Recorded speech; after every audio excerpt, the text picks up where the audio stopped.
A lot of details and technical words are usually used during the discussion of any Formula 1 show or race highlights. Newly in the Formula 1 world, fans may feel out of the game, not understanding the why from the how watching a Formula 1 broadcast. Have you ever wondered on how Pirelli picks the right tires for the different racetracks? What is specially about Formula 1 cars' tires? What is the difference between all the types we see during races? Keep on watching, guys. We'll be explaining all for you. With the summer break, we would like to take the chance to abroad topics in Formula 1 that will help you as a Formula 1 fan, especially if you're new to this world. We'll help you get better what's going on around technically. Stay tuned, a series of new videos treating Formula 1 technical information are on the way. Subscribe to our channel and activate the bell to guarantee you'll be receiving all our new videos. Invite your friends if they're interested in such a theme. Before diving into the answer about how to choose the right tire for the right track and which one to go with first, we shall start with some Formula 1 basics that must be understood. All you need to know is for the 2022 season, there are 7 tire compounds available. 2 of them are for wet weather driving, the intermediate or the green ones are for the light standing water conditions, and the blue are for full wet. These tires are available for all the teams and for all the Grand Prix competitions. 5 tires compounds remain, and these 5 are for dry running, denoted C1 to C5. C1 is the hardest tire, which is the most durable and gives the least grip, and the C5 is the softest, having the most grip, but it's the least durable. Pirelli, the company to manage tires during the Formula 1 competitions, nominates 3 of the compounds to be run during each race. Of these 3, the white tire is the hardest compound, which named the hard tire for the weekend. The red one is the softest compound, which is named the soft, while the yellow is the third of the nominated tires and named the medium. During a race, drivers are obligated to use at least 2 of the dry weather compounds tires, unless it would be rainy. Talking about the tire components, the most important part is the tread, which is the most superficial layer of the tire's rubber getting in touch with the track. But why the tread is important? The tread, as previously mentioned, is the most superficial layer of the tire, made of rubber that chemically changes when exposed to heat. But why are we talking about heat? From where do we have heat during a Formula 1 race? From corners? Yes, corners. Sliding and lateral forces in corners act on the tires and make them actually heat up. The heating up and cooling down process will cause degradation of this rubber layer, which will deform the tire, and with time, this process will change its nature. What you have to keep in mind too is that a fresh tire picked up directly from the packet isn't great neither for racing. The reason is that new tire soft and sticky doesn't actually help giving flat-out speed straight away. Drivers must run into a warm-up lap or 2, so the rubber will be put through a heat cycle to be treated and ready to deliver the best speed. This is what you hear calling scrubbing. So heat isn't that bad. It is a necessary factor for tires. In fact, drivers use often what is called scrub tire previously exposed to heat cycle for a better performance during races. Only good and experienced drivers will know the right amount of heating their car's tire need.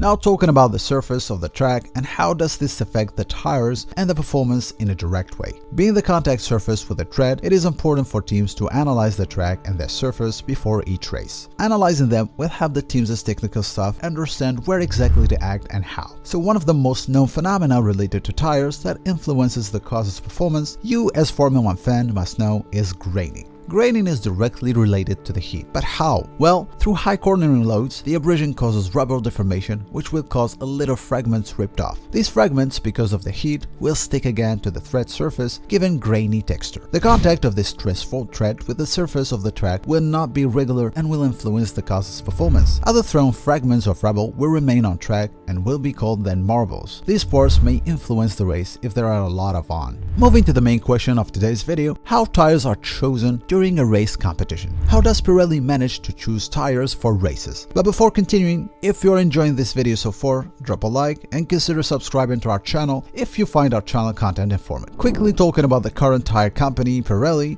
is an Italian multinational tire manufacturer based in Milan, listed on the Milan Stock Exchange since 1922. The company is currently the 6th largest tire manufacturer in the whole world, focused on the consumer production of tires for cars, motorcycles, and bicycles. Pirelli is a huge company present in Europe, the Asia Pacific, North and Latin America, as well as the post-Soviet states for a total number of 160 countries with 19 manufacturing sites in 13 countries. Pirelli was founded in Milan in 1872 by Giovanni Battista Pirelli. It is an old company with an absolutely amazing history, currently having a network of around 40,600 distributors and retailers around the world. At the beginning, company was specialized in rubber and derivative processes as well as scuba diving rebreathers. Since 1970, 2007, the company started to sponsor sport competitions and became the exclusive tire partner and supplier for the Grand Rolex Sports Car Series for the 2 years between 2008 and 2010, and FIA Formula 1 World Championship for 2011. The China National Chemical Corp could actually take control interest of Pirelli in 2015. The Chinese state-owned company agreed to keep the company's ownership structure until 2023. So Pirelli chooses the tire basically taking in consideration many factors, mostly the track factors. The company studies the track where the race will mainly be, will analyze the layout, the straight line and corners, fast and slow ones. You may wonder why this could be so important. It is actually so important. High-speed corners expose the tires for more downforce and lateral friction, which tend to be more when the force pushing down is more, while slow corners expose tires to a lower energy, not as much as the fast ones.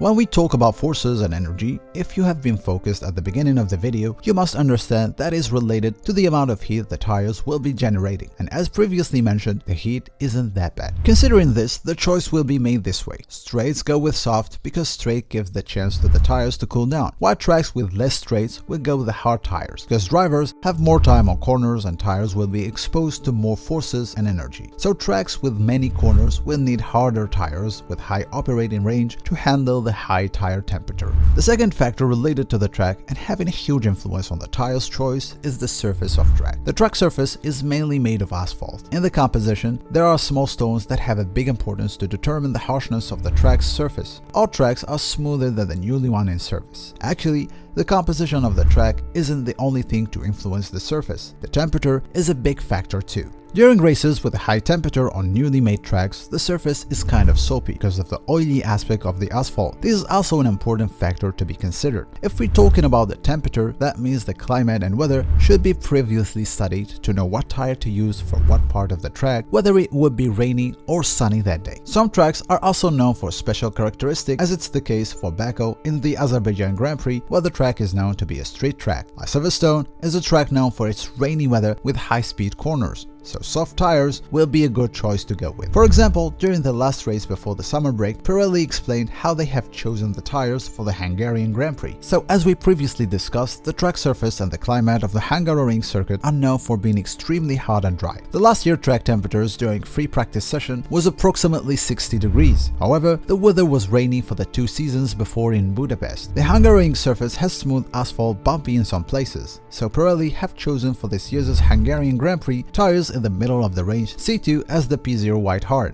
C3 as the P0 yellow medium, C4 as the P0 red soft. Mario Isola, Pirelli boss, stated during the competition just before the summer break about the changes during this year's race. In the past, the Hungaroring has been known as a place where it's difficult to overtake, but the new package of cars and tires this year helps drivers get much closer to each other, which is why we have seen some great races with plenty of overtaking so far this season. Hopefully, that's going to be the case at the Hungaroring as well, a tight and twisty track where the cars are often grouped together. Hungary is also known for being very hot, but it's also rained for the last 2 years there. So the moral of the story is never to jump to conclusions. We've seen some surprises at the Hungaroring before, and that could be the case even more this year. I hope we could simplify a bit the idea for you guys. Tell us in the comment section what are the terms you don't understand used in Formula 1 shows or broadcasts. Our team will be making new videos to explain all for you. If you want to watch a particular subject or information well explained about Formula 1, leave us a comment. It's always a pleasure to be in service. Thanks for watching. See you next time.